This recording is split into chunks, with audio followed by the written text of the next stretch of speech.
agency says has described Beijing's call on Pyongyang to stop its nuclear and missile tests as reckless remarks.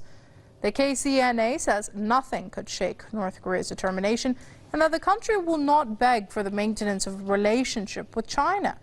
The warning comes amid tensions between the North and China, which is Pyongyang's main window to the outer world. China's state media have recently demanded North Korea to avoid making mistakes and abandon its nuclear programs.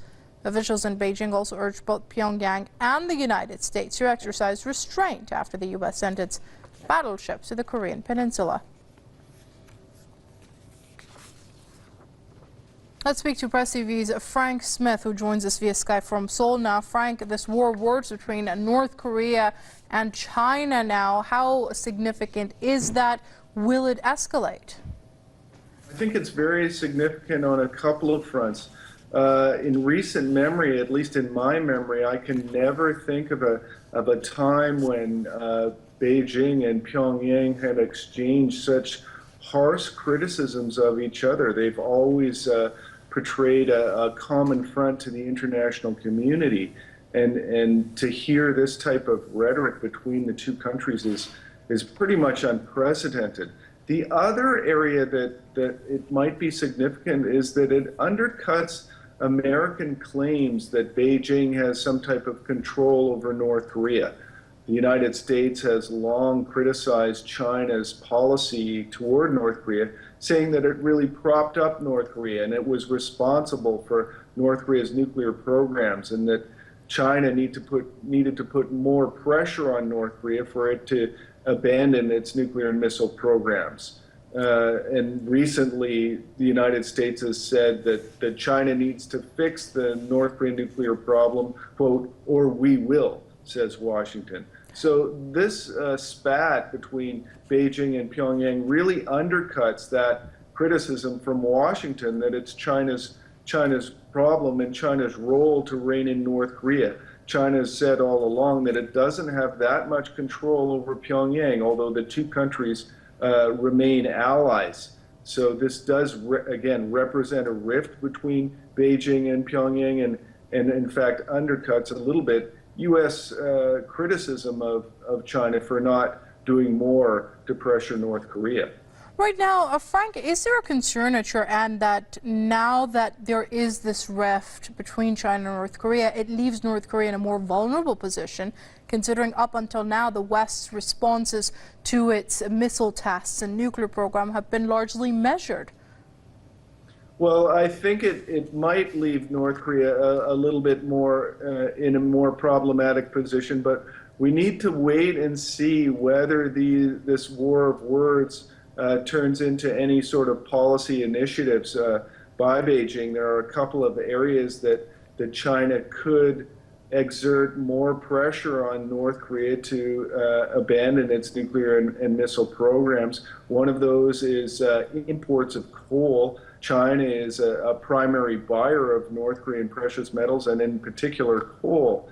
So if China was to seriously reduce its imports of coal, that would have a very detrimental effect on the North Korean economy. It did issue a partial sanction of coal imports in February, but it remains to be seen just how cutting that is and how extensive that is. Details over China-North Korea trade are very sort of difficult to come by and rely on. The other area is oil. China exports oil to North Korea and is in fact its prime sole source of oil imports. It runs, the country's oil.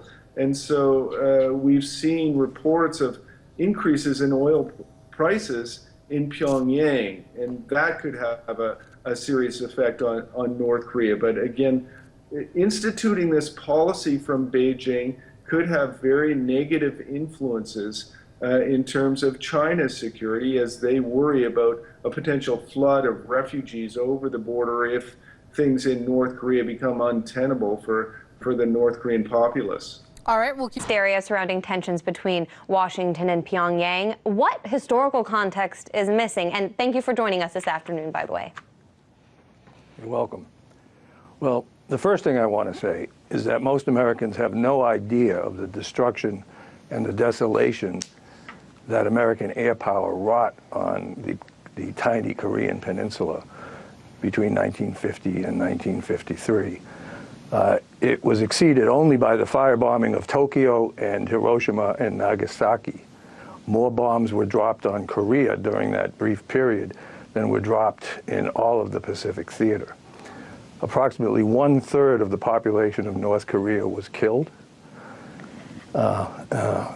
And the American Military Command at one point actually contemplated using nuclear A-bombs at the time.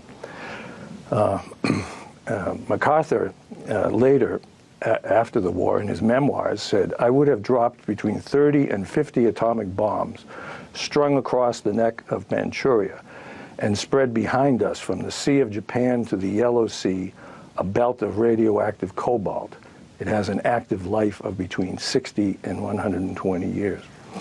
Truman later readied nuclear weapons, and soon-to-be President Eisenhower at the time actually threatened the use of nuclear weapons, and that's what brought about the armistice that's still in effect today. As to the bombing again, General Curtis LeMay, who had directed the firebombing of Tokyo, said that we burned down every town in North Korea and South Korea too. And I want to emphasize that he wasn't exaggerating. I submit that it is this devastation that animates the policies of North Korea today. They will do anything to prevent such devastation again. It is absolutely horrific devastation, which you've described there, Professor. I'm wondering, viewers at home are probably wondering too, why? Why would the U.S. government want to do that to a tiny peninsula, Korea, and why is it continuing this kind of hostile relationship to this day? Well, in the aftermath of World War II, the United States elite had an agenda for the world. They were the only intact nation, really. The Soviets had suffered 30 million dead. Nevertheless, the Soviets and communism and nationalisms throughout the world posed obstacles to this. The Chinese Revolution of 1949 signaled that a vast area of Asia was now not open to American economic penetration. Remember, we fought the war with Japan to keep the open door in China. And in the aftermath of the war, the Truman administration was charged with the loss of China. Well, we lost China to the Chinese. And how has the Cold War influenced this relationship and relations with Korea? And you, of course, can't talk about it without also talking about Japan and the role they've played not just with the U.S., but in Korea in their own right as an empire. Well, yeah, the Japanese had occupied Korea for 4 decades, and the resistance within Korea was led by the communists, by Kim Il-sung. They were the only genuine resistance, at least military resistance to the Japanese, and they were allies of the Soviets. Don't forget that the Soviets were our allies as well. And, you know, the United States did not play any role militarily in the liberation of Korea. The Soviets liberated Korea with their ally, the North Korean communists, and in keeping with the alliance, the Soviets invited American forces onto the peninsula. Dean Rusk, who later became the Secretary of State, actually drew the demarcation line at the 38th parallel. And of course, tensions continued. We have about a minute left, but I'm wondering, you already touched on it, the fact that the communists led the resistance to the Japanese empire and the brutal occupation they led there.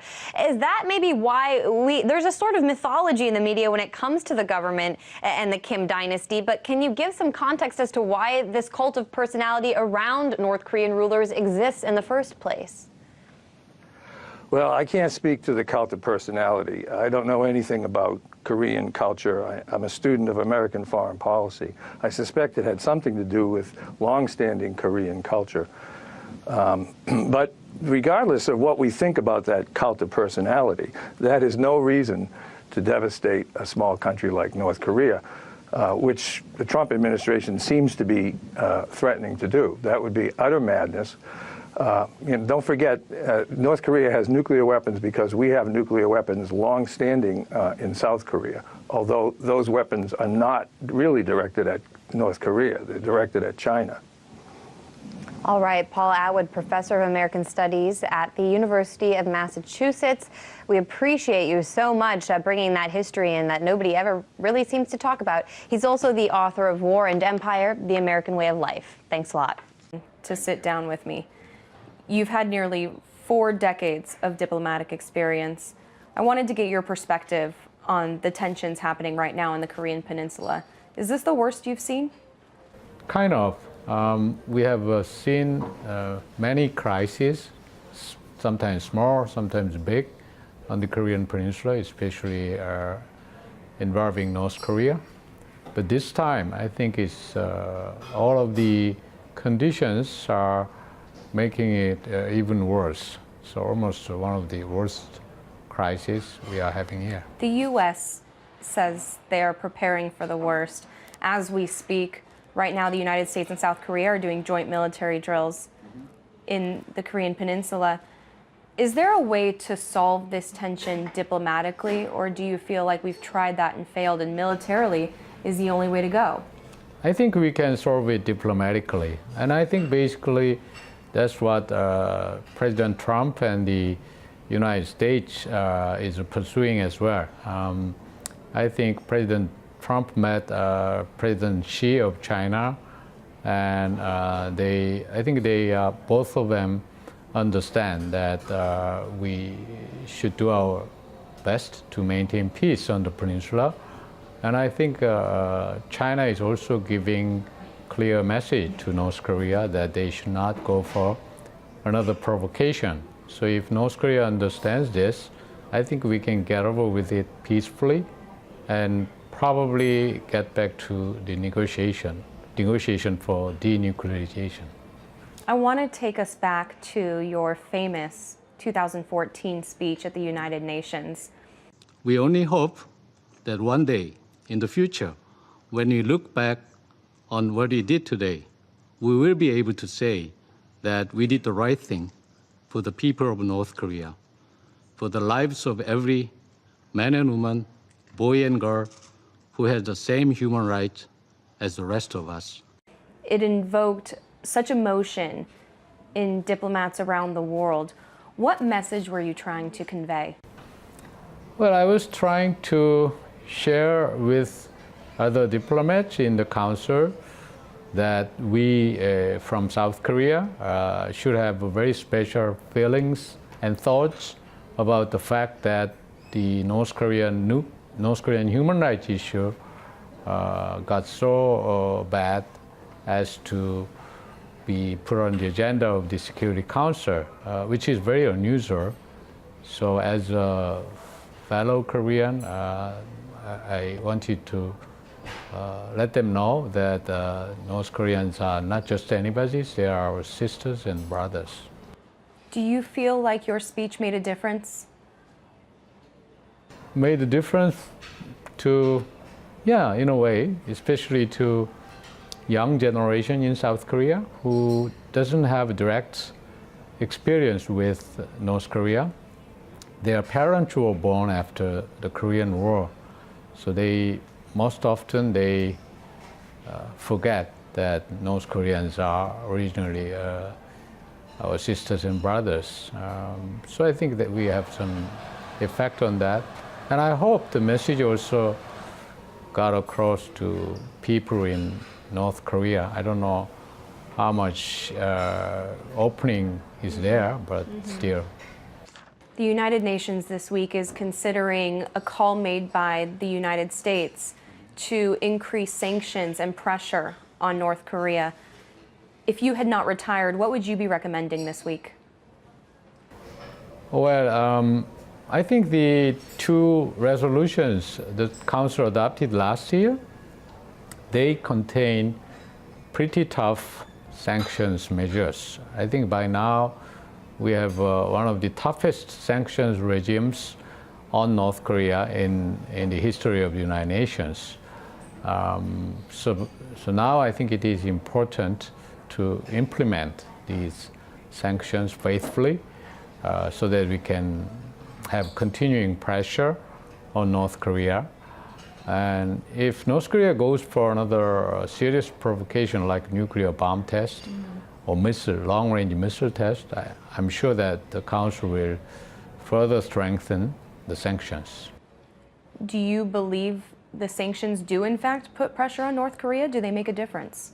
Yes, I believe eventually sanctions will make difference. Right now, the sanctions regime on North Korea is one of the toughest, and I don't think a normal country would be able to survive under this kind of sanctions for too long. Of course, North Korea is a very closed society, but still, I think eventually it will make difference. It will be like the last straw that breaks the camel's back. What's your opinion on the missile defense system, THAAD, that was just made operational this week? That's basically based on our bilateral military alliance with the United States. But I can also see why China is, for example, sensitive to that. But we shouldn't forget that the fundamental rationale for this missile defense system being introduced in South Korea is because of North Korean nuclear threats and their missile threats. So if we tackle these issues and if we are able to settle these issues ultimately, I think then I think the debate on THAAD will also be resolved. The military drills that are taking place right now with the United States and South Korea, do you feel they are necessary to prepare for the worst, or do they only provoke the enemy? Well, basically that's part of our annual military exercise with the United States. That has been there for decades, but these days, due to the increased threats from North Korea, I think the content of the annual drill might be a little different, a little more strengthened. But basically, this is part of our military alliance. Ambassador, what is your opinion on the way the new U.S. President Donald Trump is handling the issue with North Korea? I think he has different advantages from President Obama. In a way, he's tough on North Korea, and at the same time, he's trying to make deals with not only with China, but hopefully eventually with North Korea as well. President Obama's strategic patience, in my opinion, would work eventually. But if President Trump's policy is more effective, he might be able to resolve this crisis and this issue faster.